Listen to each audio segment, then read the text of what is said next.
테스트 하나 둘 셋 넷. 자, 목소리 들어가나요? 자, 누가 들어왔나? 아무도 안 들어왔네. 하나 둘 셋 넷. 자, 누구냐? 주영아, 내 목소리 들려요? 채린이 안녕. 내 목소리 들려요? 하나 둘 셋 넷. 마이크 테스트. 목소리 들어갑니까? 어우, 좋아요. 자, 오늘 분자궤도 함수 한번 가보도록 하겠습니다. 자, 포차 어디 보자. 넌 다음에 보자.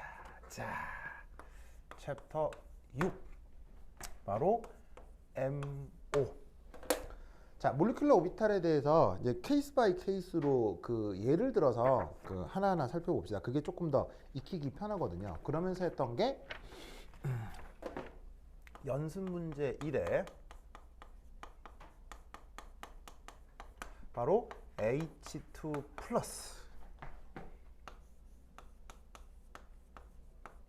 몰리큘러 이온이었습니다.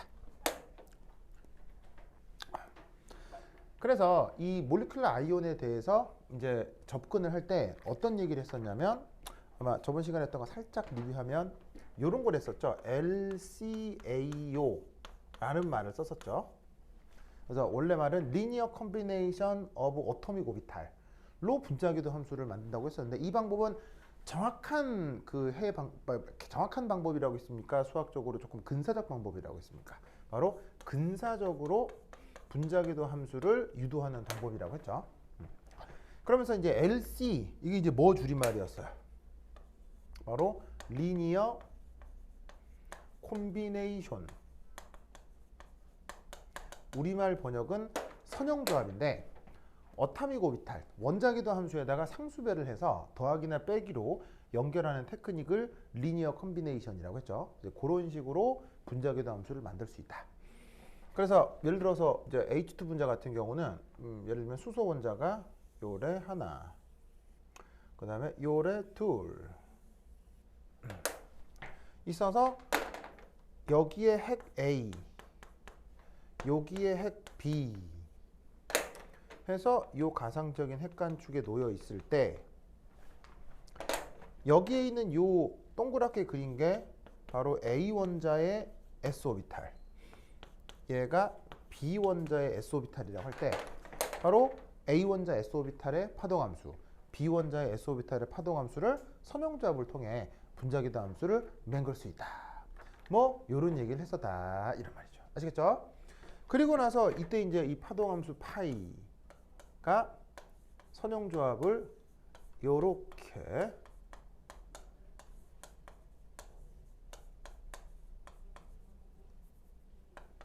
자, 이렇게 표현을 한 거예요. 그래서 A 원자 1s 오비탈의 파동함수, B 원자 1s 오비탈의 파동함수 표현을 했고, 이때 여기에 있는 CA, CB가 앞에 곱해져 있는 상수인데, 이 상수들이 결국 이 원자궤도 함수가 이 분자궤도 함수에 얼마나 영향을 주느냐의 기여도가 될 수 있겠죠. 근데 이 두 기여도에 어떤 수리적 특징이 있다고 했어요. 바로 요 놈하고 요 놈의 크기가 같다 라는 얘기를 했었죠. 기억하시죠? 그래서 이 크기가 같다는 건 어떻게 구했어요? 바로 얘를 제곱해서 확률 밀도 함수를 구한 다음에 거기서 어떤 기하학적 관계를 찾아서 요 둘의 크기가 같다, 이런 논리까지 아마 저번 시간에 해봤던 것 같아요. 기억나죠? 기억나죠? 동서크 기억나죠? 좋아. 그리고 우리 오빠 이름이? 재현이. 재현도 기억나죠? 그죠? 그래서 아마 저번 시간에 여기까지 했을 거예요. 자, 오늘은 여기부터 조금 더 내용을 정리해 보도록 하겠습니다. 자, 어떻게 되느냐. 요렇게. 자, 그러면 이렇게 하고 저번 시간에 3번까지 했을 거고요. 자, 이제 4번. 4번. 본딩이라고 하는 몰리큘러 오비탈을 한번 표현해 보자. 자, 이 본딩이라고 하는 몰리큘러 오비탈의 의미가 뭐냐면, 우선 여기서 A라는 상수하고 B라는 상수의 크기가 같다고 했죠. 그럼 이 크기가 같다는 걸 다른 말로는 이렇게 쓸 수가 있거든요. CA하고 CB의 수리적 관계가 요러하다. 자, 그래서 이 본딩이라고 하는 거는 기하학적으로 어떤 상황이냐? 여기 주어져 있는 두 상수가 짜잔 같은 경우를 뜻하는 겁니다. 그러면 얘가 같다고 했을 때 이때의 자 분자기도 함수 표현은 바로 이렇게 되겠죠. 상수배로 묶고 괄호를 연 다음에 파이 1sa 파이 1sb 이렇게 표현되는 상황을 본딩이라고 얘기를 하는 겁니다. 그럼 왜 난데없는 본딩이냐? 자, 본딩을 우리말 번역으로는 결합성의 이렇게 번역을 하죠. 그러면 이것의 의미는 바로 요게 되겠습니다. 그래서 세 번째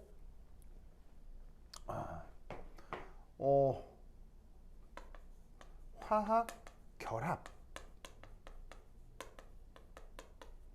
결합과의 상관성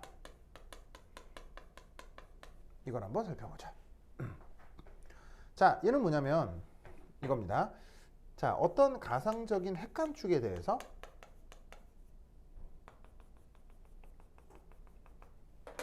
자, 여기에 A 원자핵이 있고 그 녀석에 1s 오비탈이 이렇게 있다고 치겠습니다. 자, 그런데 그 s 오비탈의 특징은 뭐냐면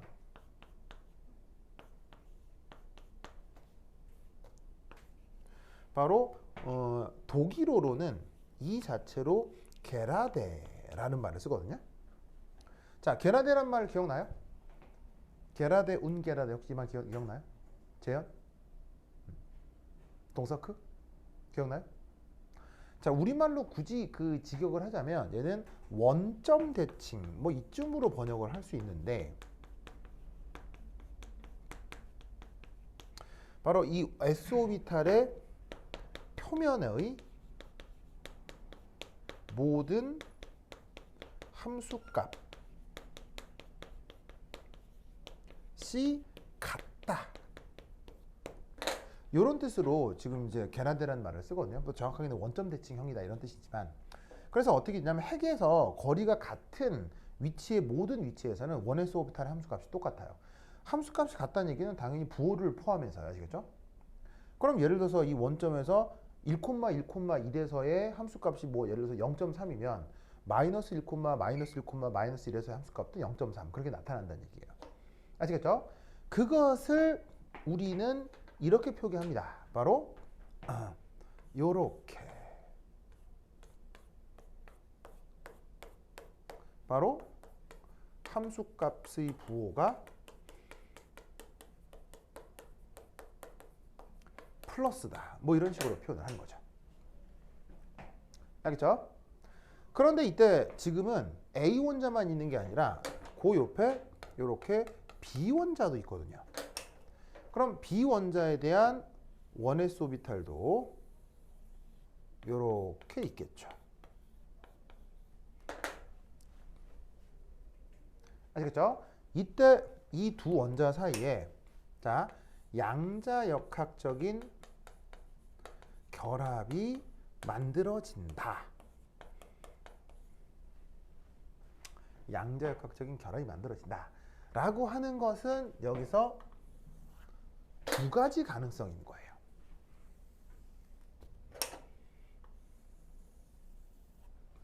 자, 어떤 두 가지 가능성이 있느냐? 바로 자, 그림을 어떻게 그릴까? 이렇게 여기다 그릴까?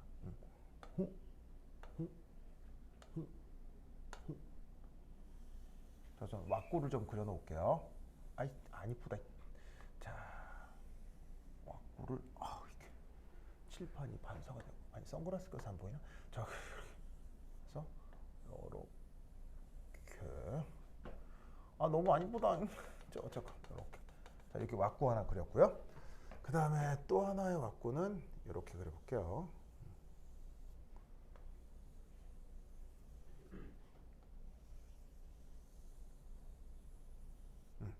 짜자자잔.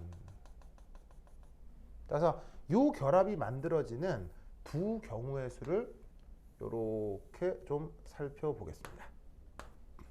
그래서 각각은 정말로 뭐 얘하고 얘를 의미하는 거고요.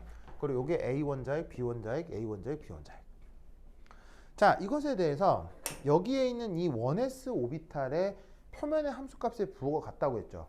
그게 이렇게 플러스로 나타난다라고 얘기를 좀 해보자 이런 말이에요. 플러스로 나타난다라고 얘기를 해보자 이런 말이에요. 근데 이때 여기서 여러분 플러스라는 말하고 마이너스라는 말은 여러분 절대적입니까? 아니면 상대적입니까? 혹은 남자란 말과 여자란 말은 상대적입니까? 절대적입니까? 아, 남자 여자는 절대예요? 아, 그런가요? 자, 무슨 말이냐면 그 고추 달고 태어난 사람을 처음에 여자라고 불렀으면 반대쪽이 남자가 됐겠죠? 즉 무슨 말이냐면 모든 말과 개념은 무조건 상대적일 수밖에 없어요. 그러니까 남자 여자도 일종의 말이고 개념이잖아요. 이게 무슨 말? 그러니까 실존하는 어떤 남성적인 것들의 특징이 있을 거고 뭐 그거를 남자라는 말로 대신한 거지. 그러니까 모든 그 말은 무조건 서로 개념적이고 그 상대적일 수밖에 없는 거예요. 그러니까 플러스다 마이너스라는 것도 절대적으로 정해져 있는 것이 아니라 필요하면 플러스라고 해도 되고 마이너스라고 해도 된다는 얘기죠. 그러면 이때 S오비탈의 특징은 꼭 플러스다 마이너스다가 아니라 그냥 핵에서 같은 거리인 표면에서는 모든 함수값이 같다가 이 의미거든요. 그러면 같다고 할 때 어떻게 같아질 수 있겠어요? 바로 표면의 함수값이 마이너스가 되면서 표면의 함수값이 같아질 수도 있고요. 플러스가 되면서 표면 함수값이 같아질 수도 있다 이런 말이죠. 무슨 말이죠?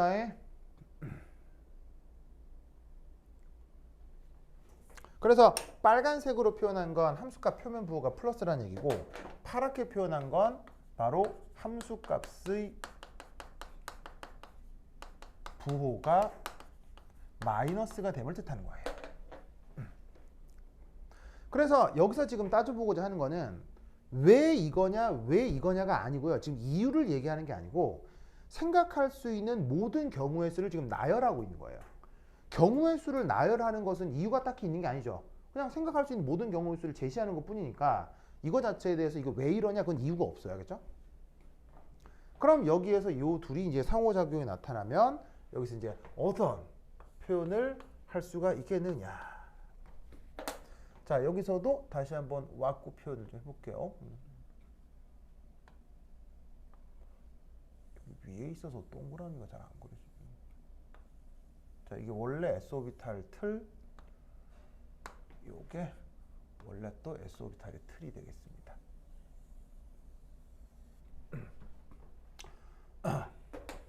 에이, 땡겨, 그렇지.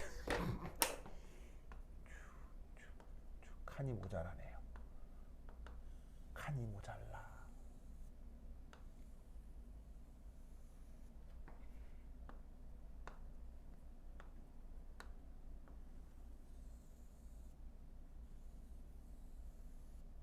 짜자자잔. 자, 여기서도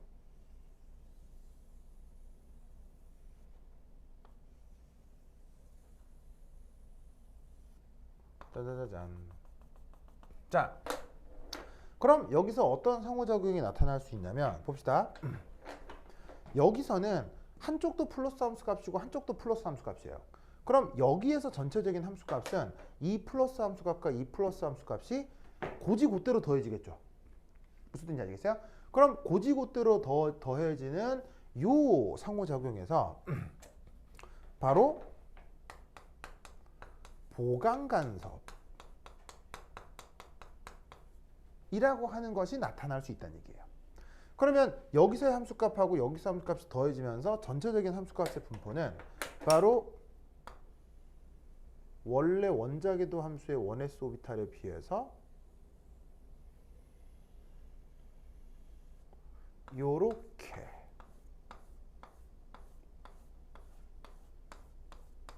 돼버립니다.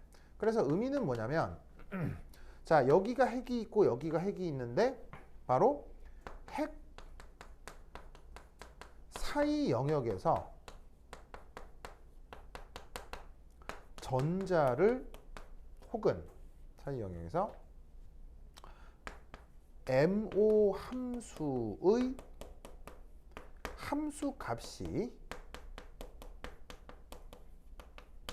커지고, 그러면 그걸 뭘 의미하냐면 전자 발견 확률이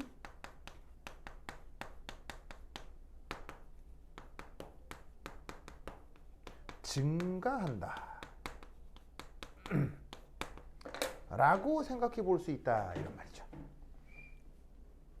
아시겠죠? 그걸 보여주는 게 여기 있는 1s 오비탈하고 1s 오비탈이 이런 식으로 더하기로 연결되는 상황을 뜻하는 거예요. 그래서 이때 지금 아래쪽으로 그려놓은 이런 상황을 우리가 뭐라고? 본딩 상호작용이다 라고 얘기를 하는 거죠. 그래서 앞에서 여기 보시면 각 파동함수의 기호도인 CA하고 CB가 이렇게 부호와 크기가 같을 경우의 의미가 우리가 본딩이라고 하는데, 그 의미를 기하학적으로는 이런 식으로 표현할 수 있다, 이런 얘기예요. 아시겠죠? 그렇죠? 이것을 꼭 기억해 두시기 바랍니다. 자, 반면에 곧 뒤에 나올 엔타이 본딩이라는 표현이 있을 수 있는데, 그 엔타이 본딩은 바로 이거예요. 자, 이 녀석 s오비탈의 가능성이 표면의 함수값이 플러스일 수도 있고 마이너스일 수도 있다고 했죠. 그럼 이때 이 둘의 부호가 서로 다른 경우에 대해서는 어떻게 되겠어요? 여기는 플러스 함수값인데 여기는 마이너스 함수값의 크기가 같으면서 더해질 거 아니에요. 그러면 여기서는 무슨 일이? 상쇄 간섭이 이루어질 거예요. 그럴 경우는 이런 상호작용을 우리가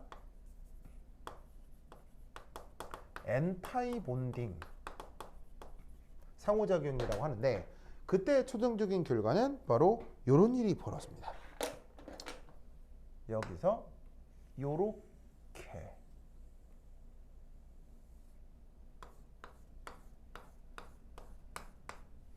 그 다음 여기서 요렇게, 요런 식의 분자궤도 함수가 새롭게 나타납니다. 보이시죠? 그럼 위아래가 결정적으로 다른 것이 바로 이 부분인데, 바로 핵간축 영역에서 오히려 파동함수의 함수값 혹은 전자 발견 확률의 감소가 이루어진다라는 의미로 이 모습을 해석할 수 있다는 얘기죠. 즉, 두 원자가 만나서 분자를 이루는데 그 원자와 원자 사이에 전자가 잘 발견되고 있다. 그게 바로 두 원자가 모여서 분자를 이뤘다는 얘기인 거고, 그게 아니라 두 개가 결합하고 있는데 이놈의 전자가 딴 데가 있다. 무슨 말 알겠어요? 그렇다면 그거는 이 둘 사이의 화학 결합이 제대로 이루어지기 어렵다라는 어떤 정성적 해석을 할 수 있겠지? 그래서 이런 상황을 우리가 엔타이 본딩 혹은 반결합이라고 표현하는 거예요. 근데 지금 얘기하려고 하는 이 본딩이라고 하는 것은 바로 이런 상황, 두 오비탈의 함수값의 상황이 같아서 이 핵간 영역에서 함수값이 보강이 되는 그런 상황을 지금 본딩이라고 한다. 알겠죠? 이 생각도 꼭 기억을 해두시기 바랍니다. 오케이, 됐다. 자, 그 다음 여기서 이제 뭘 하나 또 해볼 거냐면 이때 이 엔타이 본딩 같은 경우는 우리가 여기서 어떤 생각을 하나 하느냐? 바로 요렇게 보이세요? 자, 요게 지금 선으로 그렸지만 이게 3차원적인 그 어떤 입체라고 하면 요게 선이 아니라 요런 식의 어떤 면으로 표현이 되겠죠? 알겠죠? 이런 면으로. 그럼 이 면을 여기서 뭐라고 부른다? 노드. 그럼 여기서 하나 알 수 있는 건 이제 필기를 요점 해야 되는데 이제 칸이 없으니까 여기다가 쓸게요. 노드라고 하는 것의 의미는 뭐? 우선 1차적으로 파동함수의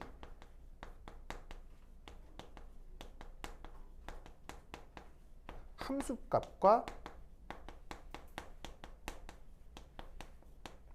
전자 발견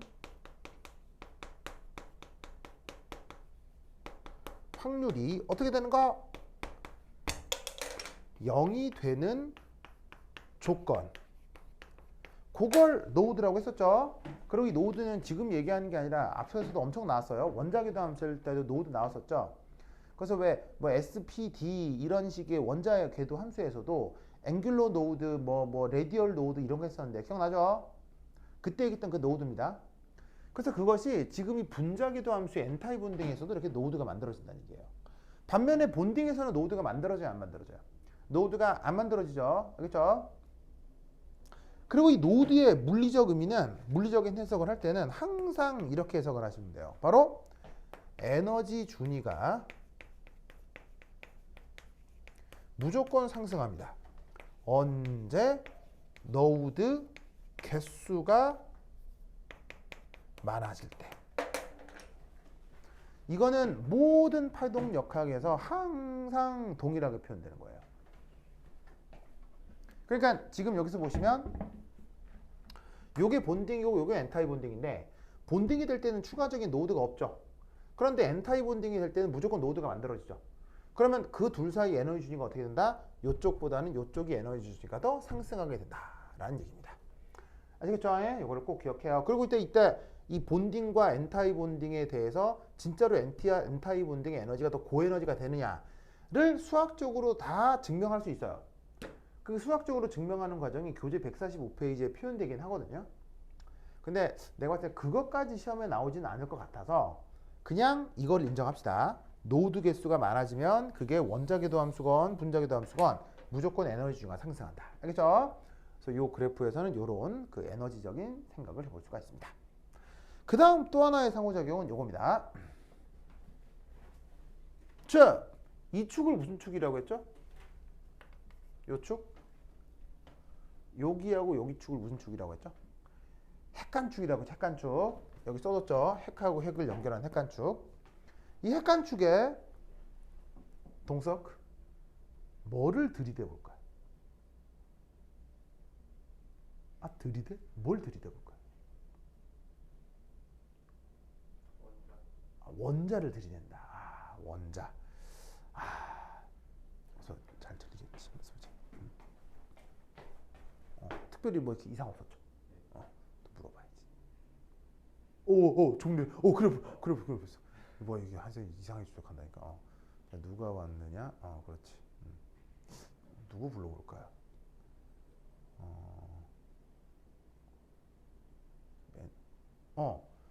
창현아, 소리 잘 들려요?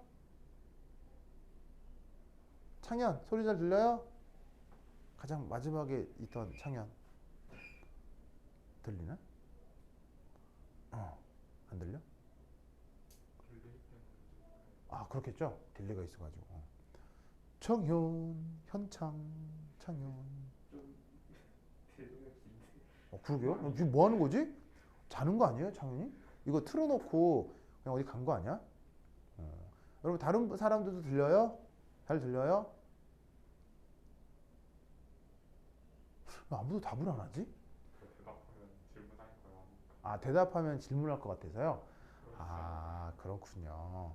알겠습니다. 아이, 참. 들린다. 그렇지. 좋아. 고마워. 자, 호원아, 저기 핵간축에 뭘 들이대죠?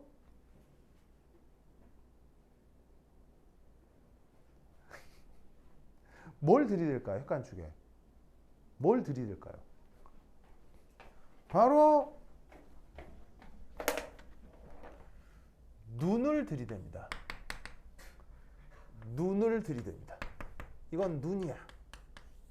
스노우 말고 아이. 알겠죠? 눈을 들이댑니다. 눈을 들이댄다면 뭐 할까요? 관찰이요. 어떤 관찰이요? 어떤 관찰을 하냐면요. 바로 이 핵간축을 중심으로 이 전체를 뱅글뱅글 돌립니다. 무슨 말 알겠어요? 그래서 이때 어떻게 되냐면 이 경우 핵간축을 기준으로 돌리죠. 근데 돌려도 이 경우는 항상 동일할 거예요. 돌려도 항상 동일한 결과만 나타날 거예요. 자, 무슨 말이냐면 여러분 왜 그 꼬지 요리 알죠? 꼬지. 요 조그만 막대기에 뭐 고기, 야채 이렇게 꽂아가지고 구워 먹는 거, 튀겨 먹는 거 이런 거. 거기서 이렇게 뭐냐면 이렇게 있는 거지. 이게 꼬지인데 이 핵간축이 가장적인 꼬지인데 이게 빨간색 고기경단이고 이것도 빨간색 고기경단이라고 쳐보자 이런 말이야. 근데 고기경단이 이게 하도 잘 빚어가지고 완벽한 구야. 야, 쉽지 않다 그렇죠? 근데 고기경단 완벽한 구야. 두 개를 딱 꽂아 놓은 이런 식의 그 꼬지가 있다고 쳐봐. 그럼 이걸 눈에 대고 여기 고기경단 빨갛게 완벽한 구인데 이거를 눈앞에서 이렇게 돌려보라는 얘기지. 무슨 말 알겠죠? 그러면 이미지가 달라져요? 이미지가 항상 똑같아요? 항상 똑같다는 얘기예요. 아시겠어요? 반면에 위쪽 거는 어떻게 생각을 하면 되냐면 앞에는 파란색 고기경단, 뒤에는 빨간색 고기경단. 그렇게 꼬지로 꽂은 다음에 꼬지를 돌려보라 이런 말이에요. 그때 내 눈에 어떻게 관찰되느냐는 거예요. 이게 됐건 이게 됐건 항상 동일하죠? 그럴 때 쓰는 말이 바로 시그마입니다. 알겠죠? 저런 기하학적 상황에서 표현하는 말이 시그마다. 그래서 이렇게 두 1s 오비탈의 파동함수의 함수값이 같게 보강간섭이 되는 경우도 시그마, 서로 반대여서 상쇄간섭이 되는 경우도 시그마라고 부르는 거예요. 이때 여기에 있는 이 위쪽 시그마에다가는 이렇게 백설표를 하나 넣어줍니다. 이 백설표의 의미는 바로 원래는 없었던 노드가 만들어지는 N타입 본딩의 상황에서 이런 식의 백설표 표시를 올려줄 수 있습니다. 알겠죠? 그래서 위와 같은 이 상호작용으로 표현되는 이 파동함수를 시그마 N타입 본딩, 얘는 시그마 본딩으로 표현을 할 수 있어요. 그러니까 주어져 있는 이 파동함수를 지금 여기서는 시그마의 바로 본딩이다. 이렇게 생각해 볼 수 있다. 이런 말이죠. 무슨 뜻인지 아시겠죠? 이 아이디어를 잘 기억해 두시기 바랍니다.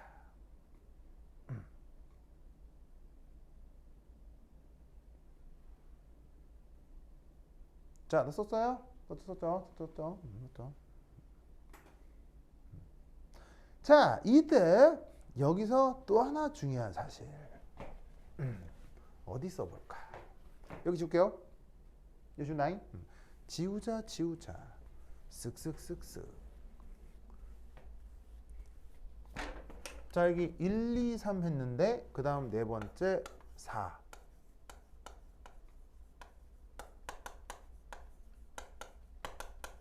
노멀리제이션이라는 표현이 있었다고 했었죠. 우리말 번역은? 동서크. 대단해요. 바로 정규화시죠. 자, 정규화의 의미는 뭐예요? 모든 파동함수는 뭐로 표현돼야 돼요? 전 영역에서 전자 발견 확률이 항상 1이 돼야 되죠. 그걸 바로 정규화라고 하는 건데 지금 요 경우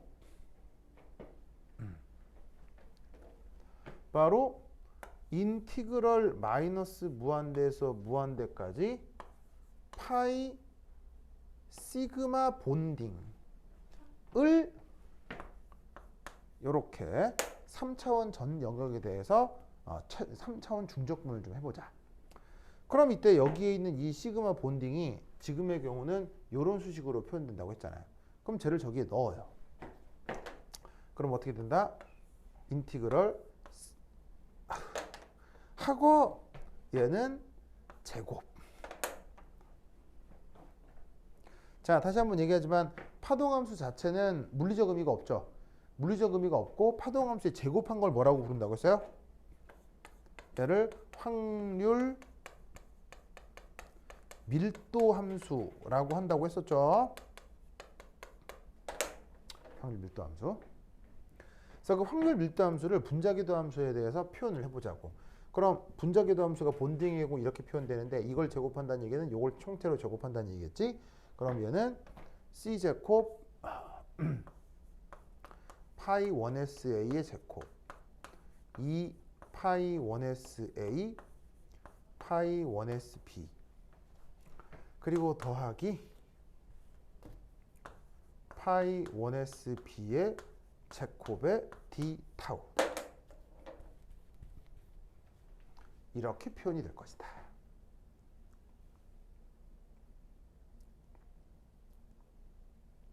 아시겠죠?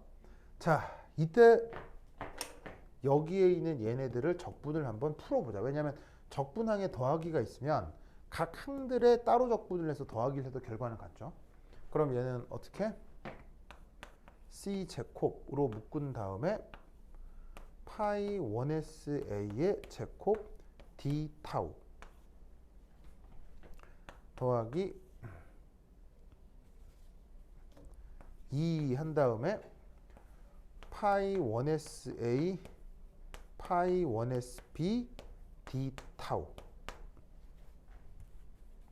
그 다음 인티그럴 파이 1sb 제곱의 d 타우 이런 꼴로 계산을 해볼 수가 있다 이런 말이에요. 자, 이때 뭐가 됐건 이 정규하는 분자궤도 함수뿐 아니라 원자궤도 함수에도 정규하는 항상 적용돼야 되거든요. 그럼 지금 이 적분력이 어쨌건 마이너스 무한대에서 무한대까지니까 여기 있는 원자궤도 함수 적분을 할 때도 당연히 적분 구간은 마이너스 무한대에서 무한대까지 3차원 전 영역이 된다고. 그럼 이때 원자궤도 함수건 분자궤도 함수건 정규화가 이루어져야 하니까 이만큼 어떻게 되겠어요? 얘도 1이 되는 거예요. 그 다음 여기에 있는 이것도 1이 되는 거죠. 즉 뭐냐면 전자가 1s 오비탈, 비원자의 1s 오비탈에 포함된 원자궤도 함수 전자라면 그 파동 함수의 제곱 역시 정규화를 만족해야 된다는 얘기예요. 아시겠죠? 그러면 이때 얘가 조금 더 정리가 되면 이제 어떻게 돼? 이것도 1이죠? 이것도 1이죠. 그래서 얘는 2 더하기 2의 인티그럴 파이 1sa 파이 1sb d 타우 이런 식의 결과가 나타난다 이런 말이에요. 아시겠죠? 그렇죠? 그리고 그것이 전체적으로 곱하기 c 제곱이랑 함께 있죠. 아시겠죠? 이 사실을 꼭 기억해 두시기 바랍니다. 그리고 이때 자, 요 중간에 지울게요. 요 중간에 지운다. 얘를 지우면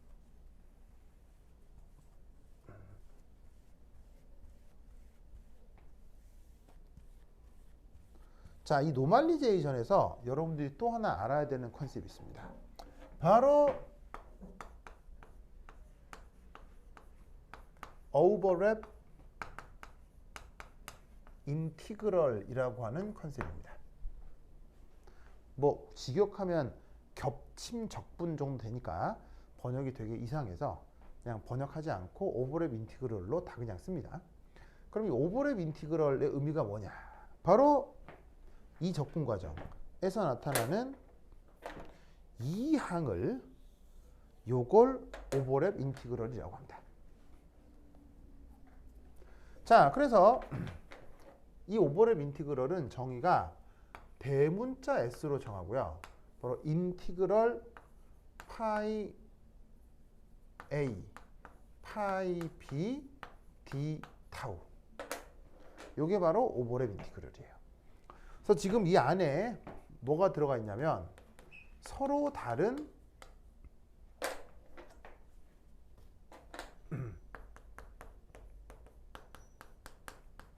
두 원자의 파동 함수 곱이다. 뭐 이렇게 생각을 하면 돼요. 지금은 이 A, B 모두 S 오비탈이어서 똑같지만 뭐 아닐 수도 있다는 얘기죠. 그래서 서로 다른 두 파동 함수를 원자의 파동 함수를 곱해서 적분을 한 그것도 어디서 어디까지? 마이너스 무한대에서 무한대까지 3차원 중적분을 한 결과를 그걸 오버랩 인티그럴이라고 표현한다 이런 말이죠. 아시겠죠? 그러면 이 오버랩 인티그럴의 의미가 뭐냐? 뭐길래 지금 여기서 언급하는 거냐? 바로 이것 때문입니다.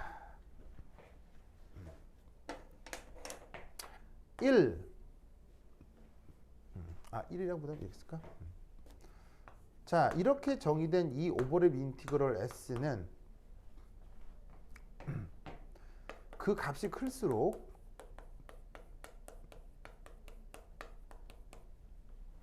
어떻게 된다? A와 B 두 원자가 더 강하게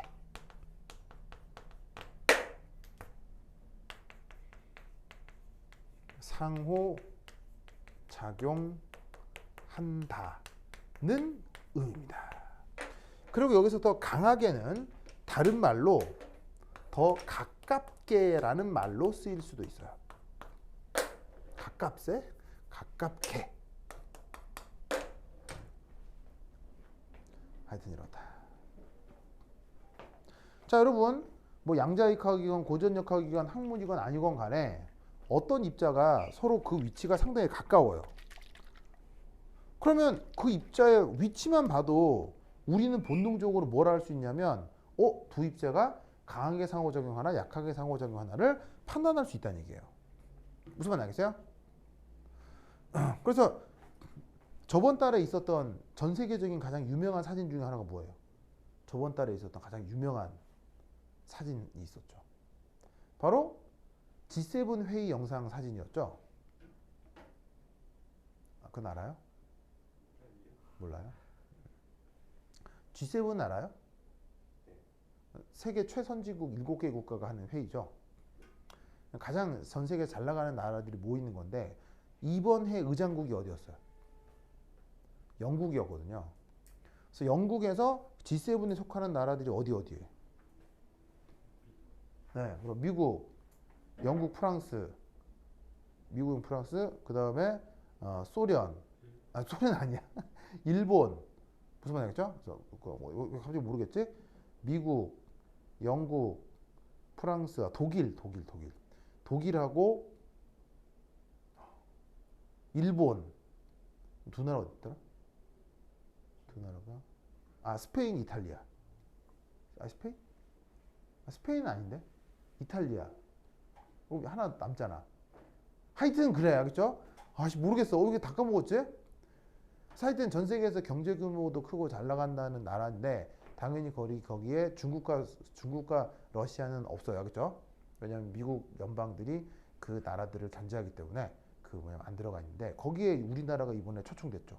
그것도 2회 연속으로 초청됐죠. 그래갖고는 거기 의장국이 이제 영국이니까 영국의 보리스 존슨 총리가 이게 중앙 의장석에 앉고 그럼 여기에 다른 나라 정상들 쭉 앉을 거 아니에요.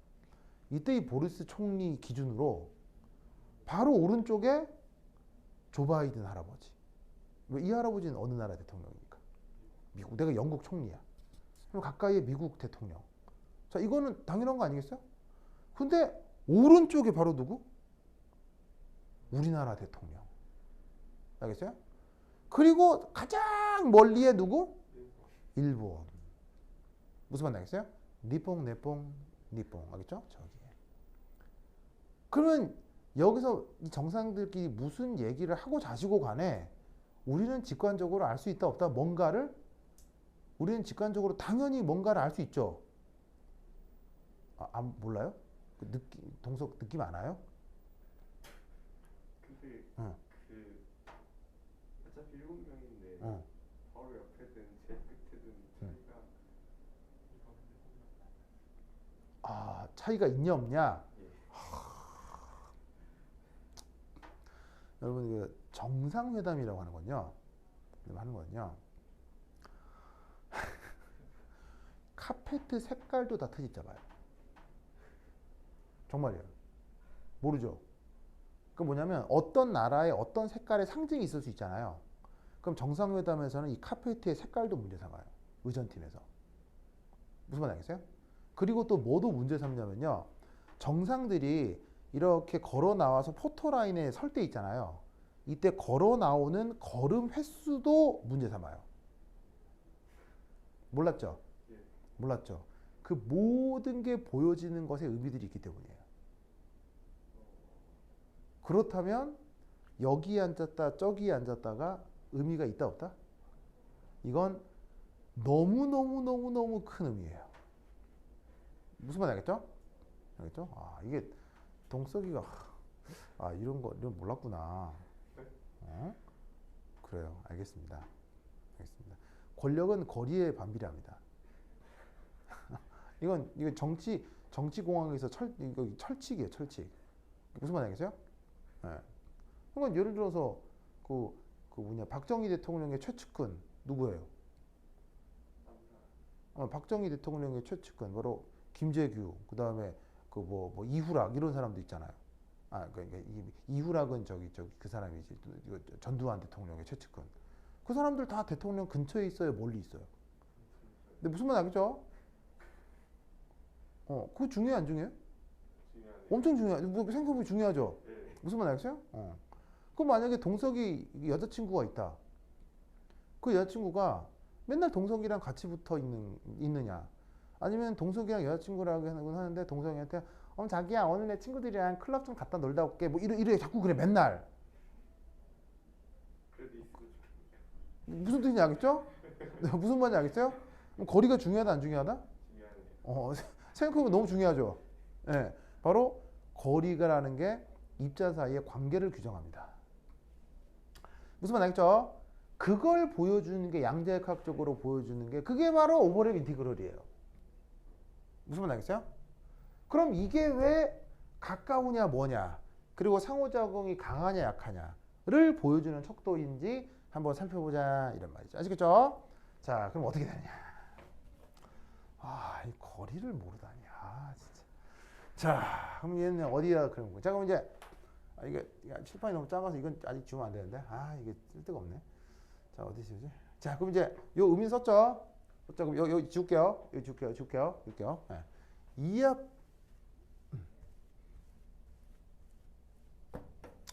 자, 오버랩 인티그럴에 대한 첫 번째 1. 두 입자 사이의 거리가 멀 때. 거리가 멀다는 얘기는 상호작용이 강하다 약하다? 거리가 약하다. 무슨 말 알겠죠? 또 재밌는 얘기. 아웃 오브 사이트, 아웃 오브 마인드 들어봤어요? 아웃 오브 사이트, 아웃 오브 마인드. 눈에서 안 보이면 마음도 멀어진다.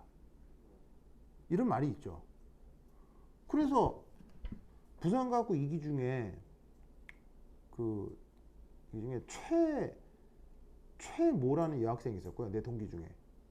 그 다음에 남학생 중에 최모라는 또 그렇지. 최모라는 남학생하고요. 반대가 됐네.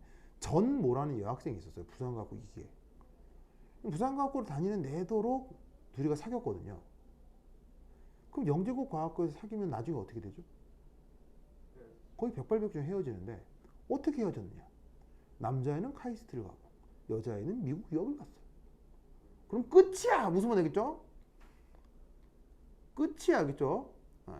동서크 거리 중요해 안 중요해? 아주 중요해.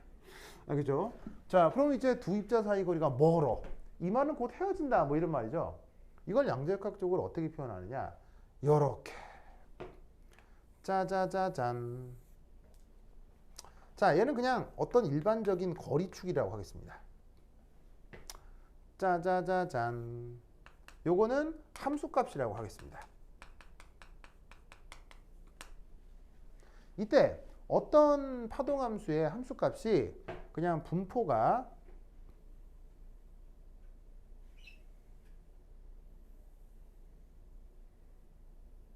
이랬다고 칩시다. 보이시죠? 그러면 파동함수의 분포가 왜 이렇게밖에 표현이 될 수가 없냐면 여러분 본의 해석에 의해서 전자는 여기 파동함수는 자체가 물리적 의미는 없지만 제곱해서 전 영역을 적분하면은 전자를 발견할 확률이 돼야 되고 그 전 영역의 확률은 항상 1이라는 유한한 값이 나와야 되죠.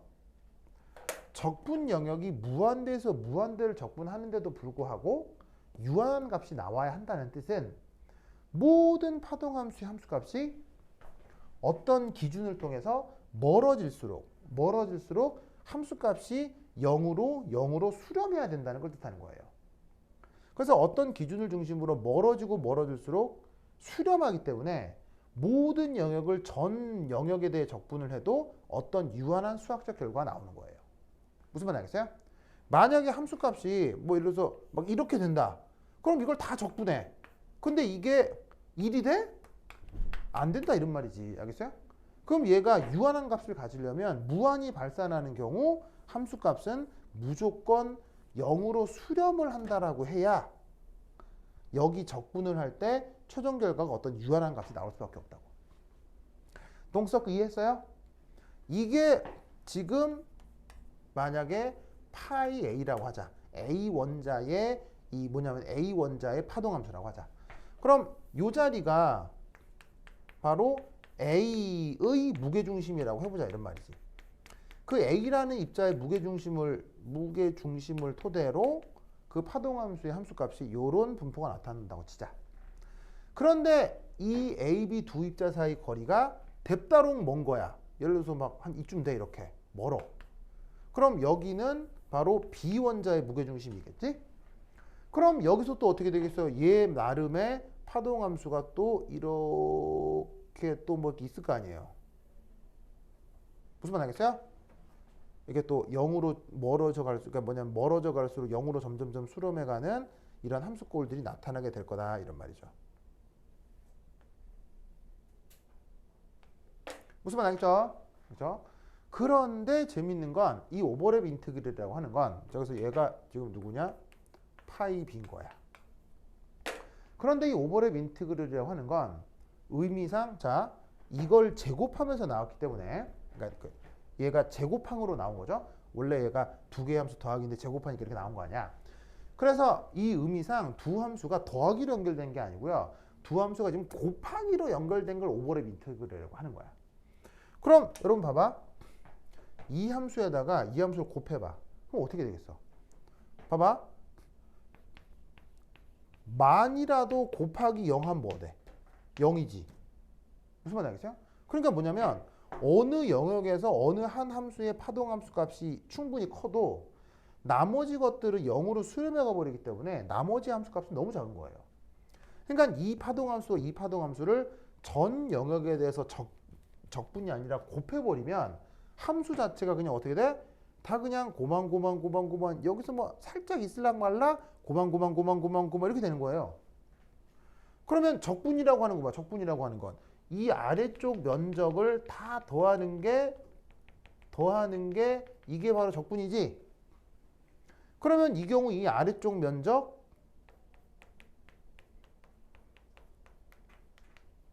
면적이 커지겠어요? 작아지겠어요? 매우 작아진다는 얘기죠. 두 함수의 곱에 대한 아래쪽 면적. 아시겠죠? 그러니까 두 입자 사이 거리가 아주 멀어버리면 두 개 곱한 값 자체가 아주 작아져서 적분을 해도 이 오버랩 인티그럴은 굉장히 작아진단 말이에요. 무슨 말 알겠죠? 알겠죠? 그것을 표현해주는 척도가 바로 저 오버랩 인티그럴이에요. 그렇다면 이제 역으로 자, 또 줄게요. 또 준다. 역으로 두 입자 사이 거리가 멀 때 했으니까 이제 두 번째는 뭐 해보면 되겠어요? 가까울 때. 자, 그러면 이 축은 여전히 뭐 입자의 어떤 거리축이라고 할 때 여기가 파동함수의 함수값 축이다. 그리고 여기에 A 원자가 있다. 그러면 이 파동함수는 항상 속성상 어떻게 된다고? 이렇게 돼서 수렴하지만 요렇게. 요놈의 함수라고 했죠? 근데 이때 비원자가 의외로 가까이 있다. 그럼 이 비원자에 대해서도 함수값이 어떻게 돼야 되겠어? 이런 식으로 돼서 요렇게. 아시겠죠? 그러면 이 경우 이 두 파동함수를 곱한 결과는 어떻게 돼? 곱한 결과는 바로 곱한 값은 요렇게 될 거라 이런 말이에요. 무슨 말 알겠어요? 그러면 이 아래쪽 면적 바로 요 두 개를 곱한 결과인데 두 함수를 곱한 것의 아래쪽 면적이 앞서보다는 더 커졌다 라는 것을 알 수 있다 이런 말이에요.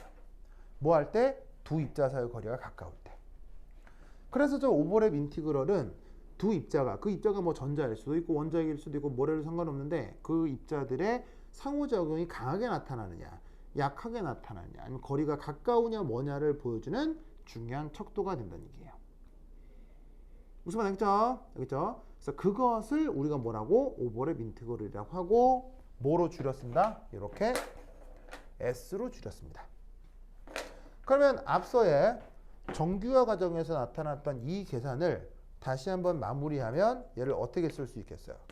C제곱에 2 더하기 2S라고 줄였을 수 있다 이런 말이에요. 아시겠죠? 그런데 이 정규화의 의미는 이와 같은 모든 파동함수를 모든 영역에 대해 적분하면 바로 전체 확률 1이 나온다 라는 말이잖아요.